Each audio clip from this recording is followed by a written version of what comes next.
So I was just going to say a little bit more about our Flourishing Futures Finding Financial Security programme.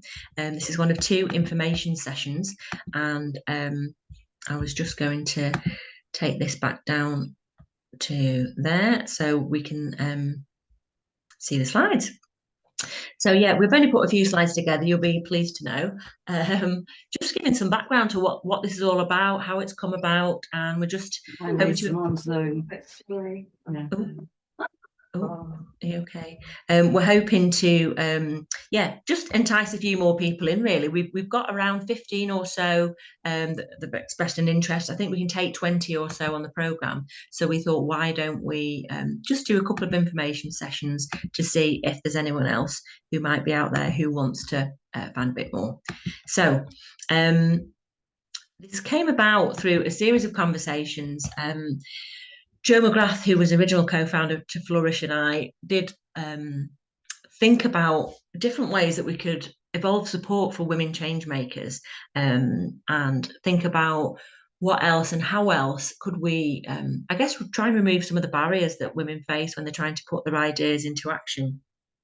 We noticed through years and years of supporting women as a force for social change that some of them get there quicker than others, down to all sorts of reasons. You know, there can be health challenges, there can be financial challenges, there can be, you know, curveballs that come in. You know, sometimes it's down to somebody not quite having a fully fledged business model, or what they need to do takes a little bit of time to pilot and get off the ground, and that's all normal. But we have, you know, observed over the years that where people have faced more of sort of financial setbacks for various reasons, that, you know, that can be a stumbling block to moving ahead and making progress.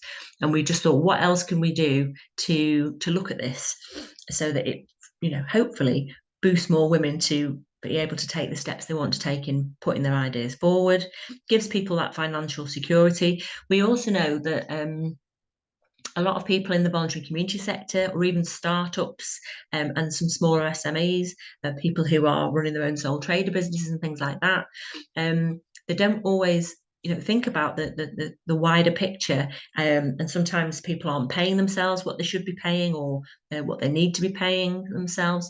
Sometimes they're not able to think about pensions or wills, or some of these other sort of instruments that help build some sort of financial security around what you're doing. And we just wanted to open up the learning a little bit, and partly through thinking about, you know, learning peer-to-peer, learning from others, but also learning from bringing in some wider speakers, experts from different areas, to look at a whole range of things. And we imagine that, you know, some parts of the programme will be, you know, high priority for people, and other parts maybe less so. So we were going to walk through, I guess, the plan, and just check in with people on what's going to be helpful for them. So it's aimed at women change makers wanting or needing to build personal or financial security. And predominantly it's aimed at women across the Flourish network, but not exclusively. We imagine there'll probably be a few wider people who might be newer to our work who come into getting involved, but they're wanting some time to reflect on their financial resilience, their potential, and they're wanting to create a more financially secure future. And, you know, dedicating a number of months to help look at that and see if this helps build some new thinking, new learning, access to new information that might create additional opportunities and additional sort of insights and inspiration in the way that we'll often work. The plan is a mixture of things.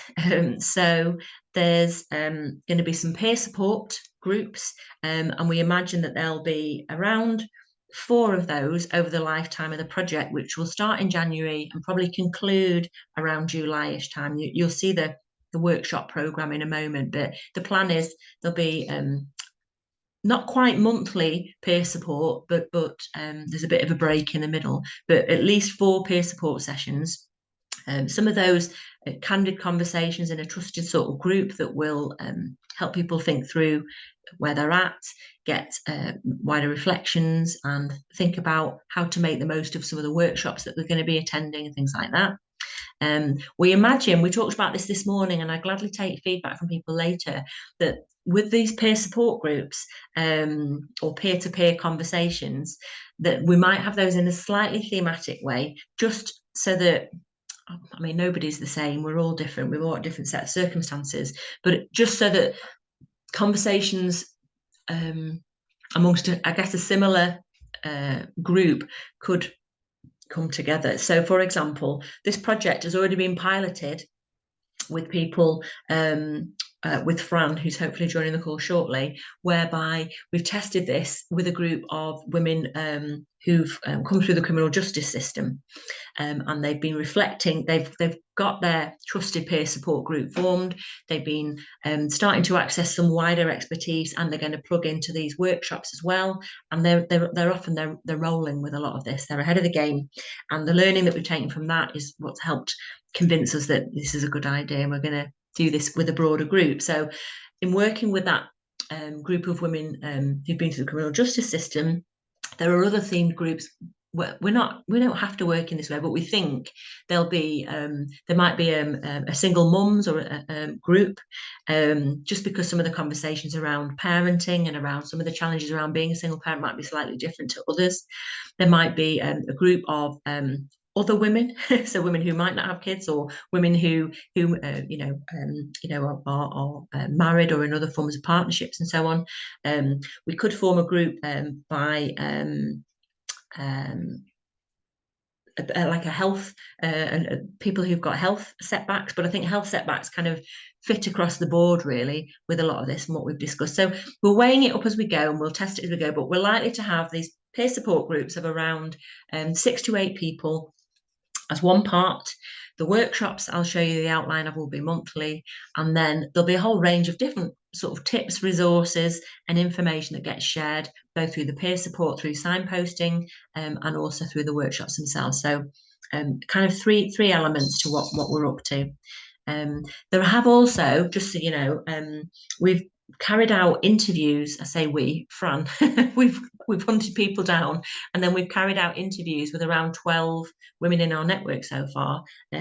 Not that we're putting these women out as sort of, the poster girls of, success who've got everything right by any stretch, but they're people who I tend to say have pushed through the burn, and they've managed to get through a really challenging period in their life or overcome certain setbacks to kind of get back through and build some sense of financial stability and security for themselves. And we thought that by having like-minded peers, people in our networks who can sort of share a little bit of their example and their journey and their story to doing that might throw up some other examples or insights or inspiration that might be relevant and suitable for the people, to help them look at wider options than they might have been aware of or had in their line of sight for now. So these case studies and the women themselves will be available for people as well to learn from. So the programme plan, in theory, we're pinning this down to Wednesday evenings, likely to be 6 till 8:30. And in addition to, I'll come back to that, yeah. Well, no, I'm going to say it now.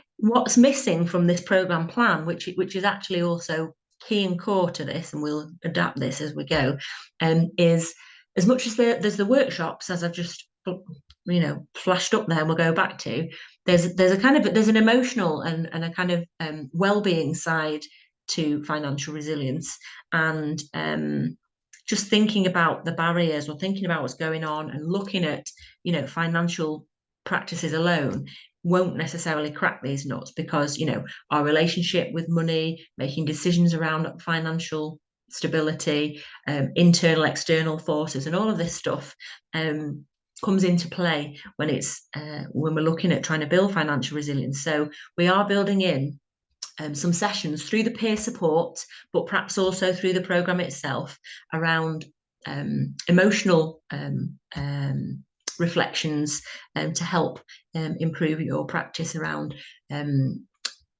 the way you think about managing money, and certain aspirations or goals, and boundaries that you may or may not set around some of this stuff. And I'm sure June might talk about this shortly, a slightly more sort of philosophical side to making decisions when it comes to planning our lives and having security. So I just wanted to put that in. When we kind of put this plan together, there's a bit missing there, which is about emotional well-being in all of this. That said, the practical stuff as well does clearly factor. And so on a Wednesday, as we've said, monthly, we will have these workshops.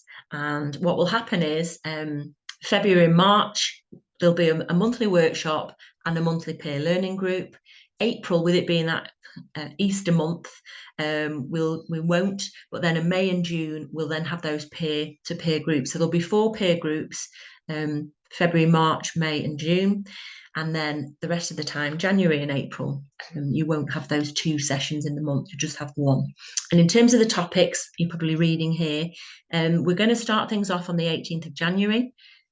And we'll be starting off getting people to think about their own sort of needs, interests, wants, and goals, and thinking about, what does financial security look like now, and what do people want it to look like for them, and what sort of help's needed, what do they want to gain from the programme, and thinking about managing your own expectations around the 6 months or so that we'll be looking at this, sowing some seeds and foundations for the future.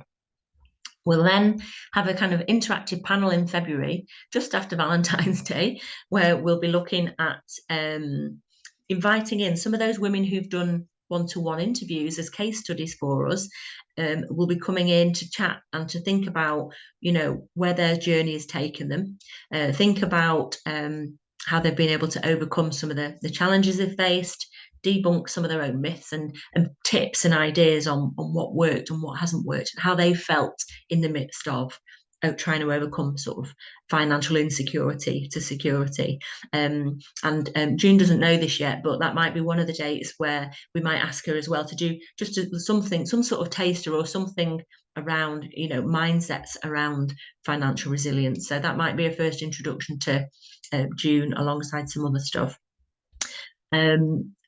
March, we're looking at some of the practical ways to building financial resilience. This isn't set in stone, but it's just showing people a broad range of thinking about your own personal budgets and saving, other forms of investments and things that people could think about, even if money's tight, and even if, it's getting worse because of the way the economy and energy situation, everything else is at the moment. We'd like to think we can introduce some tips and tools on ways to do something, whatever that means for you, that's going to put you in a more secure position come next year than everybody's in currently.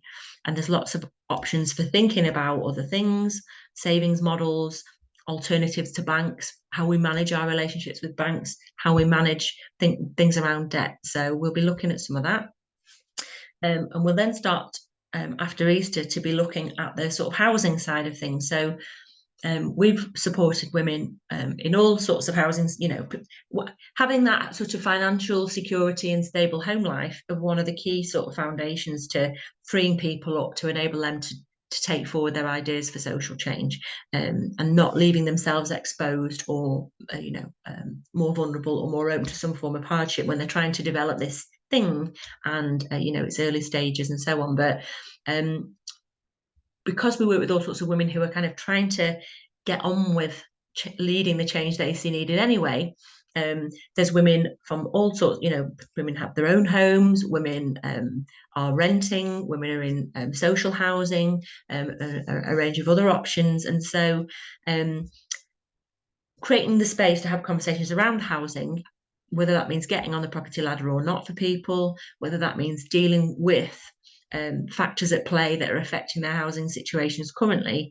The 19th of April session will probably be inviting people who have been involved in housing and mortgages in particular, but also solicitors as well. We might have some sort of one-to-ones or smaller breakouts with different kinds of solicitors dealing with sort of housing challenges, whether that's relating to landlords and social housing, or whether that's in relation to, dealing with relationships where assets are having to be split or changed about, situations changed about. So we've got options to look at that.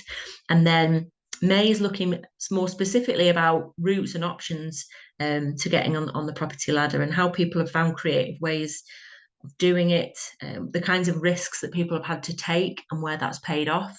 And just in addition to that, there's all sorts of other ways of creating, even if getting on the property ladder isn't an option, down to choice, down to financial means or whatever else, there's other ways of building and using different forms of security to help create opportunities for your dependents and so on, like different shares or different kinds of accounts and trust funds and so forth that can be helpful, that we'll look at.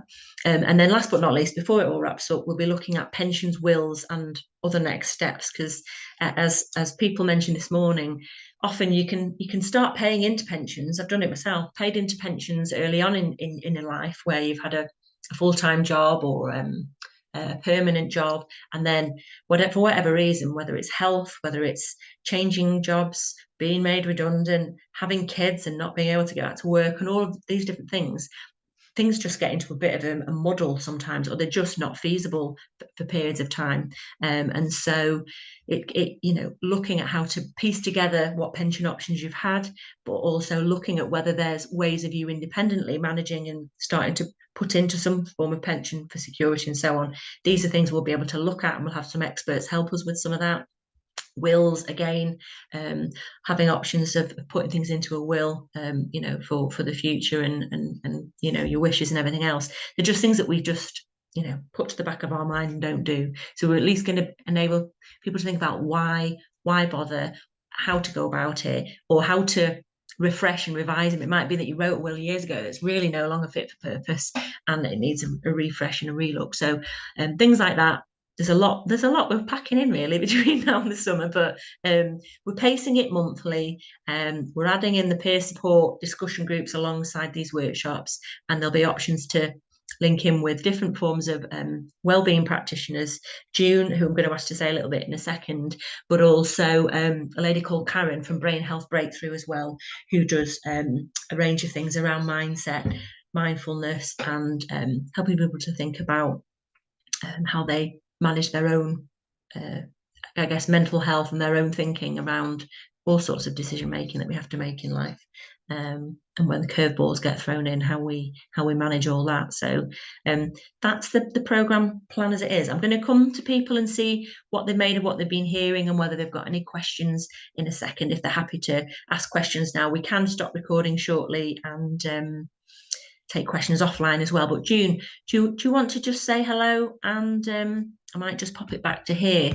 June's one of the missing links in the programme plan, where we've been chatting to June, and it's still work in progress, but June might just have a quick chat and explain her background and some of the things that, from hearing what we're up to, she might be interested to help us think about. So I'm going to stop sharing so we can see people again.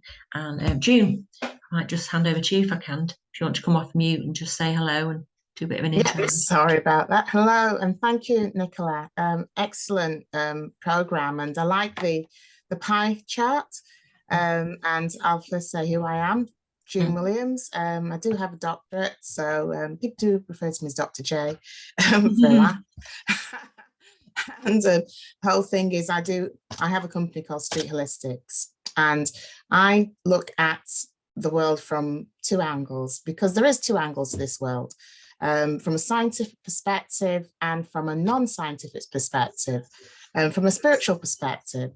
And how I interpret the spiritual perspective is through the elements of morality, philosophy, and the practical side, which is ethics. And how this all ties into the financial resilience is, remembering that pie chart, is mindset, because we dictate how we do things with how we think, and think is all about the mind. So really, I know there's going to be somebody who's going to be working, I would say, from a more academic-y sort of well-being side with regard to the mind. this is obviously working with the roadblocks that the mind brings up, and why can't I get this money? Why it's not coming through, etc., etc. And what you tend to find is it all starts with the mind, hits off the emotional centers. You're sad, you're happy, you're scared, and then it comes out through to a physical situation, i.e. you can't get the money, or you're not in the situation to accumulate money or be with the money, or if you do have it, it just slips out your hand because of the way how you're approaching your world. So I will be helping, and that's what I'd love to do, is to help you realize that you have absolutely everything to create your businesses, and you actually have all the money actually there. It's on the shelf waiting for you. The only thing that's getting in the way is the way how you look at it, how you approach it, how you perceive it, how you feel about it. The big thing is how you feel about it. Because some people say, well, I'll never make money. And also rich people, they're horrible. So I don't want to be like them. And actually, you're stopping yourself from going for all that so-called material abundance because of your mindset. So that's where I'll be coming from. But in a practical perspective, utilizing tools you may be used to, such as, your meditations, could be contemplation, whatever, utilizing that, and also good old-fashioned ethics, but from a philosophical perspective. So you've heard of Aristotle, he may pop up, and a few other ancient guys as well. And you might think, well, what's that got to do with me? You'd be very surprised what it's got to do with you. So I'll bring it through gently and also forcefully, because you have everything. It's just uncovering it, finding what it is, and having fun bringing it out. Love it. I like the idea of that, and appreciate you sort of joining us to just tell us a bit more about your background there, June. And we've not got Karen on one of these calls. Karen's spoken on a number of our events, but yeah, Karen's there as well through some of our sessions, who some of you will have met and some of you will come to me as the sessions roll on. Fran, I see Fran's joined us, and following June there, I'll ask Fran to say a hello. So Fran's one of our, the lead person really, who's been helping with this.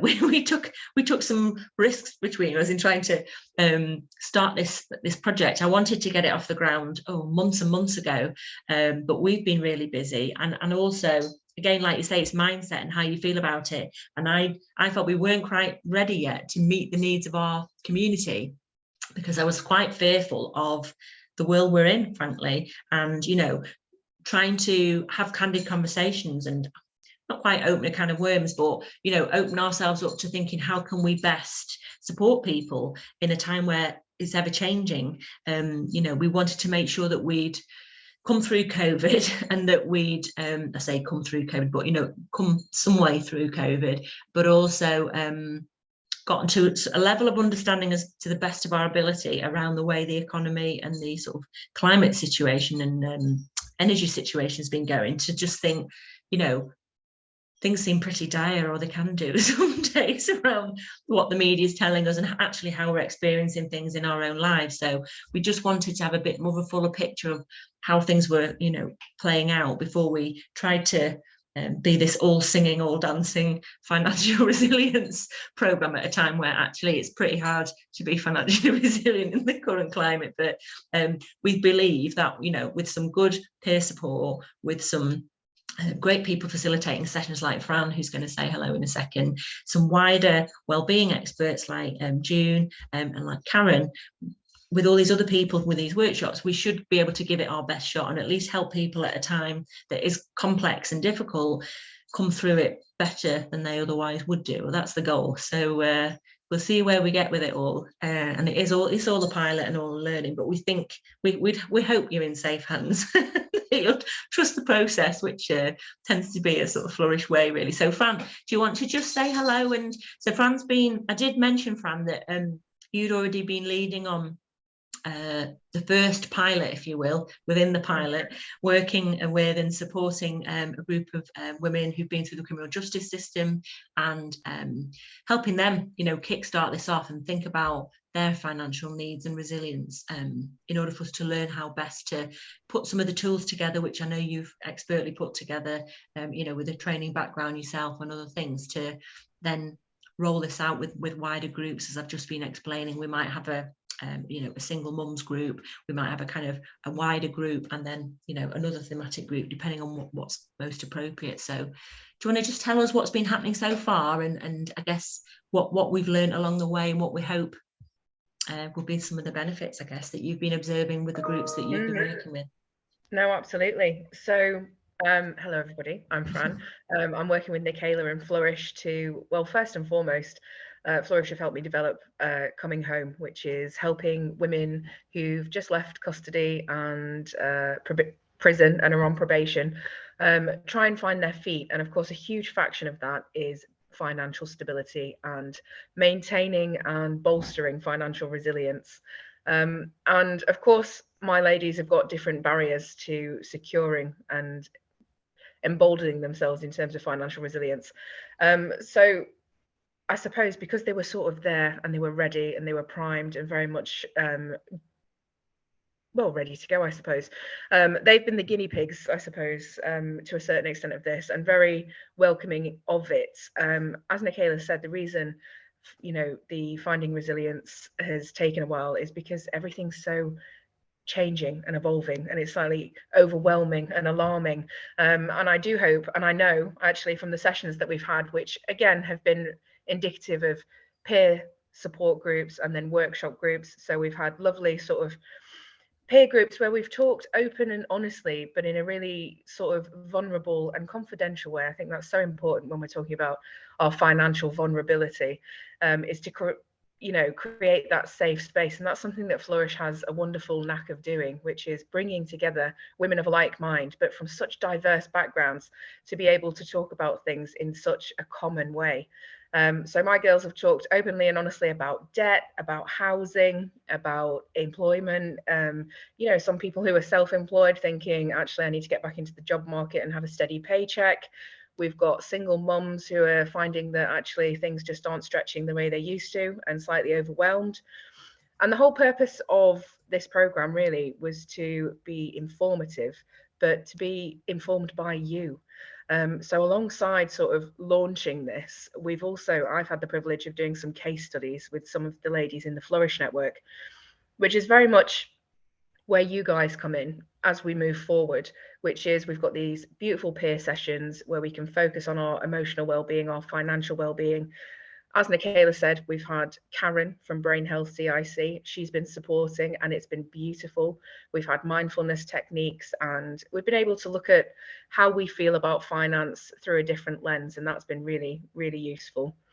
And then we've had practical workshops about budgeting and how to make the money stretch in the cost of living crisis and 101 different things. As it moves forward and as it evolves, you know, in the coming months in the new year, you guys will very much reap the rewards of that, which is to have experts with lived experience. And that includes the ladies involved with the case studies who are regular Joes who have lived it, seen it, breathed it. You know, we're talking ladies who've come from divorce and come from complete financial breakdown, self-employment, finding themselves.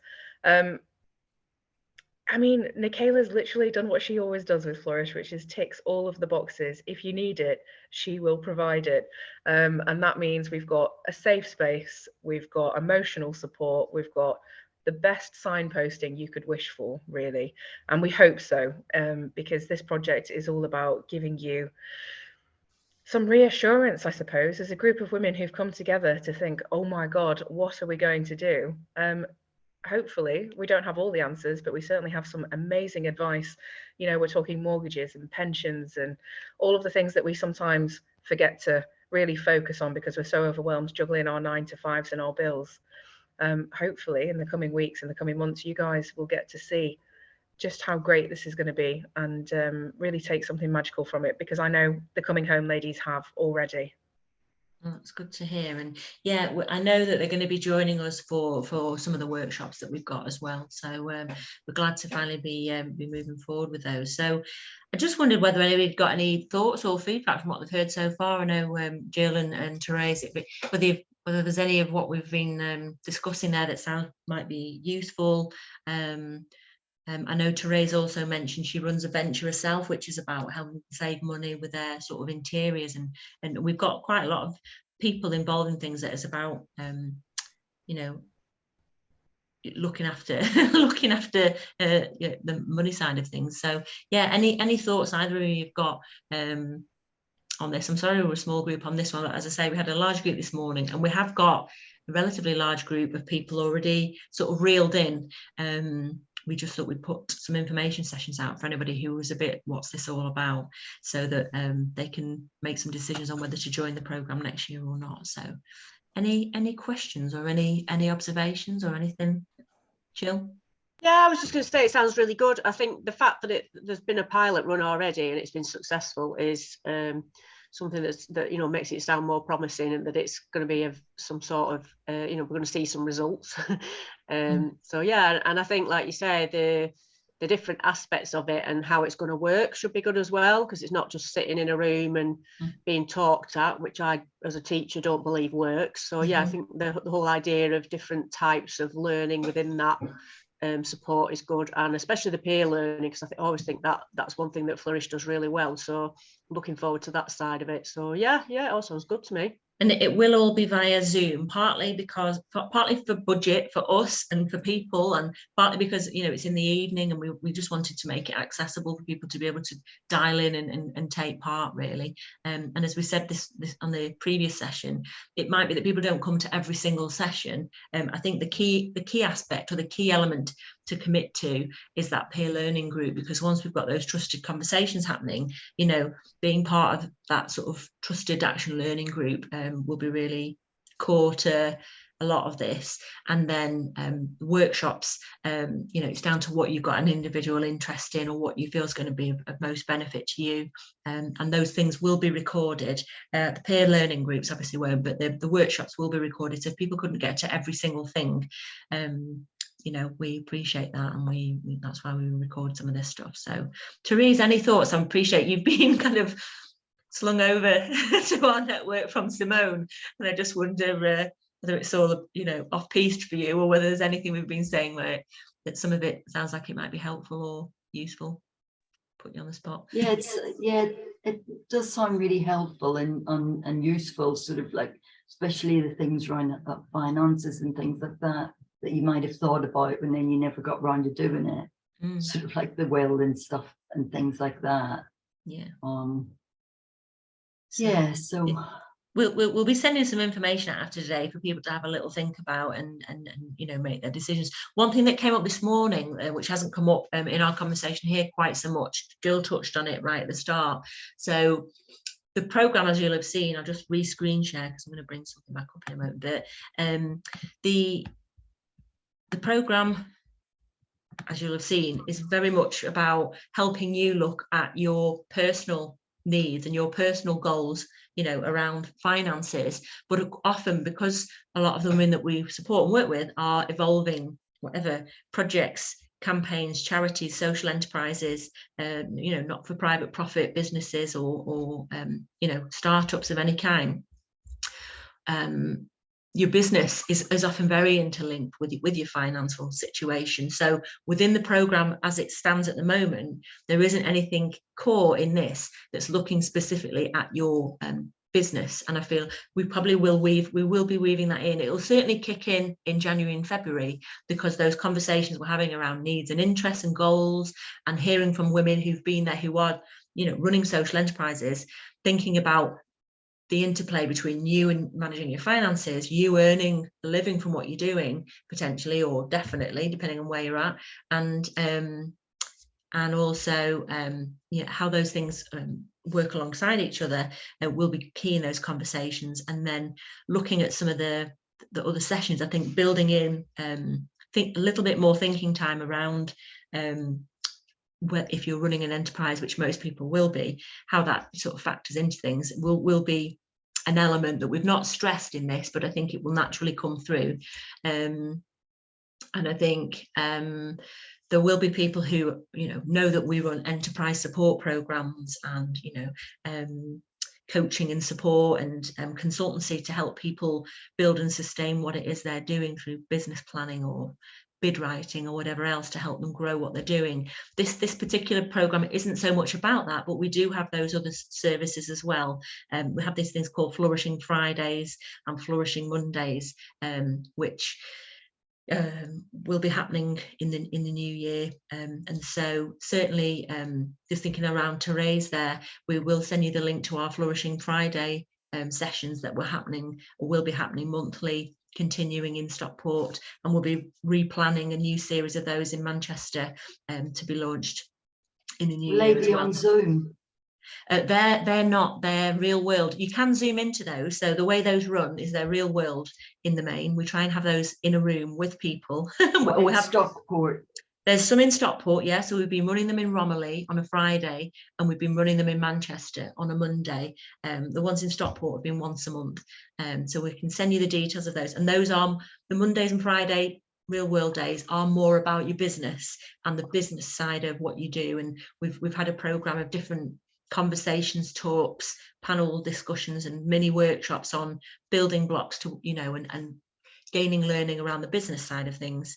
But as I say, with the best will in the world, if you know things are going on behind the scenes for you financially, emotionally, you know, within your home life or whatever else, or within your health setup, or also, you know, depending on a large number of the women that we work with, will be acting different kinds of benefits for various things. It's kind of navigating, weaving your way through all of that to not compromise yourself whilst you're still trying to, you know, develop yourself, develop the practical steps to leading these ventures and businesses as people are. So all of these sorts of conversations and more will be sort of happening through the program. And for anything that's more business related, we've got all sorts of other resources that we can help people around with that. So we're nearly at time, because I don't want to keep people from their tea or their families for too long, but we have got this little exercise that we put out this morning, and I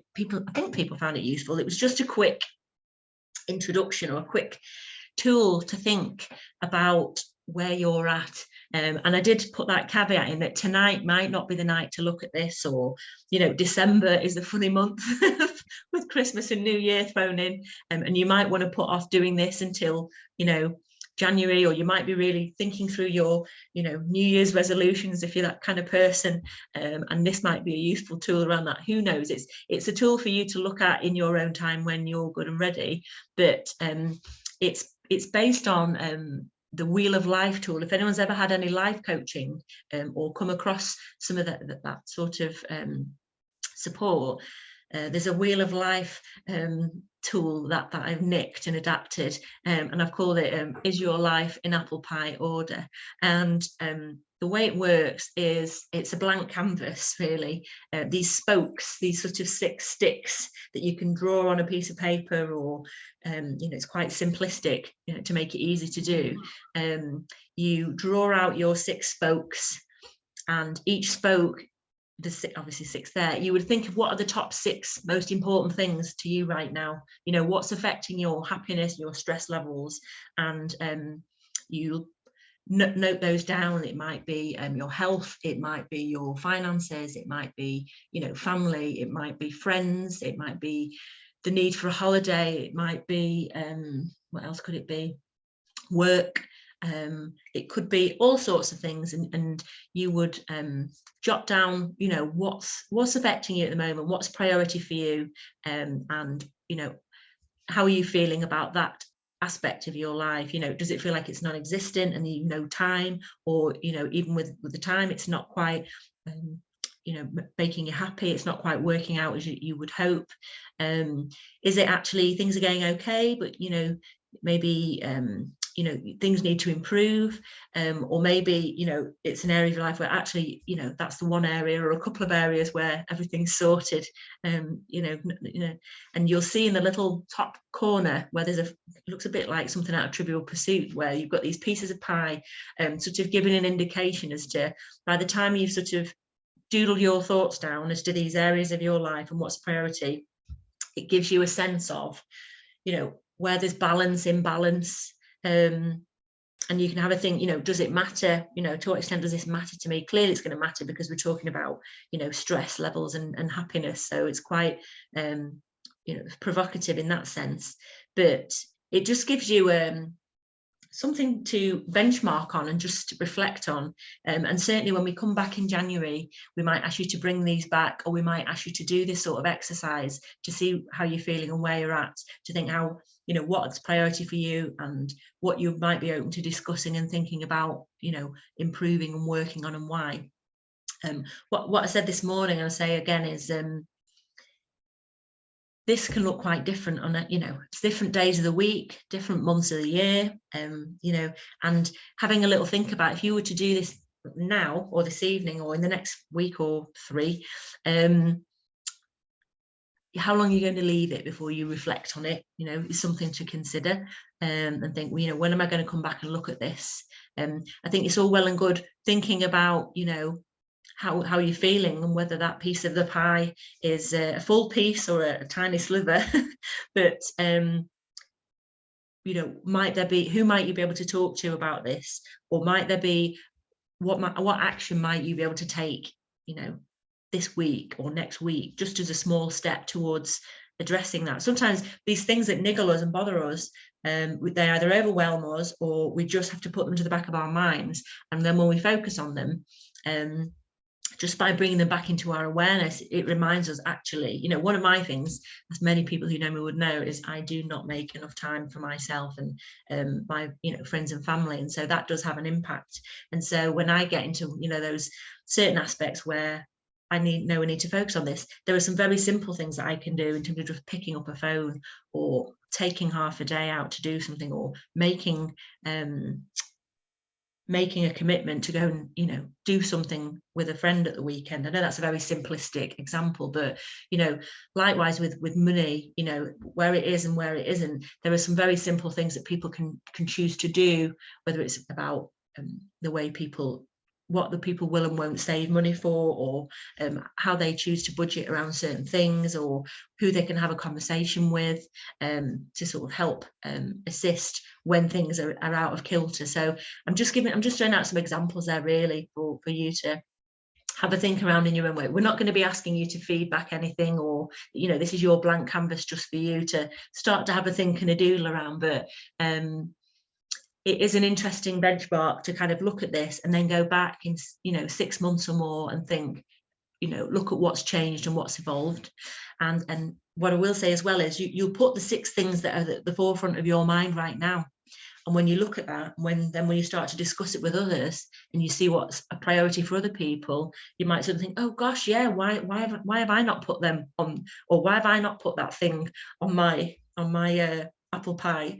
And you know, it's just what's important at that particular point. And there's sometimes it's good because it's not on there, because actually it's okay right now in that area of your life. You've not had to kind of be focusing on it, or it might just be that there are that many things to sort.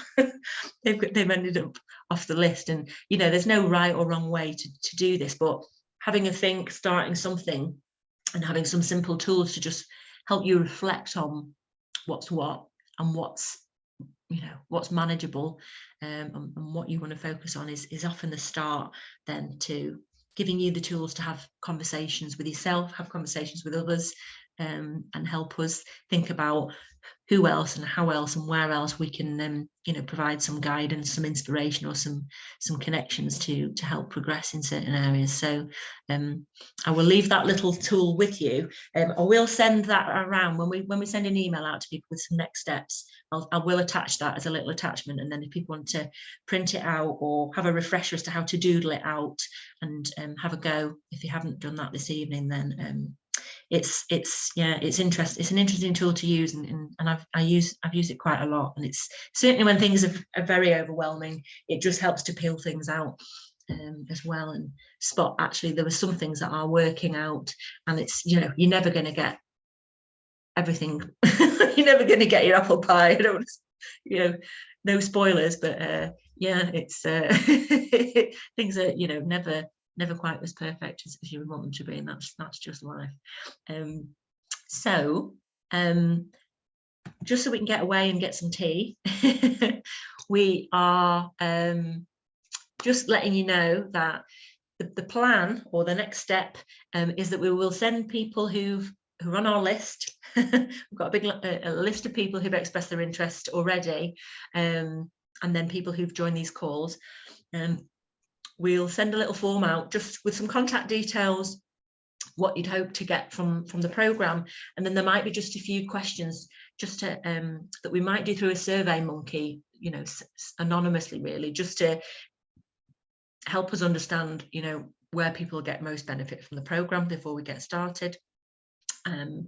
We're due back dates for your diary if you're hoping to be involved on that Wednesday, the 18th of January, and then other dates will flow from there. But it's basically that 18th-ish, that middle-ish Wednesday of the month. She says I best just double check I've said that, but yeah, give or take, it's that middle Wednesday of the month. If you've got any questions or any reflections or anything you wanted to check, feel free to get in touch, and I will aim to do that, or Fran might follow up on our behalf with that, because Fran will be leading the facilitating the peer support sessions. Shelley and I will support Fran and dip in and out of some of that. As we've mentioned, June and Karen will be involved in some of the more sort of emotional wellbeing reflection and check-ins on things. And yeah, we just hope that by the summer, people have had a chance to sort of open their minds up and their sort of options up, really, in terms of making 2023 slightly more financially secure year, in spite of the challenges that we're all facing. So I'm going to stop sharing. Thanks for joining, and I hope people listening back have found that helpful, and they can obviously get in touch as well, and we'll hope that people join our programme.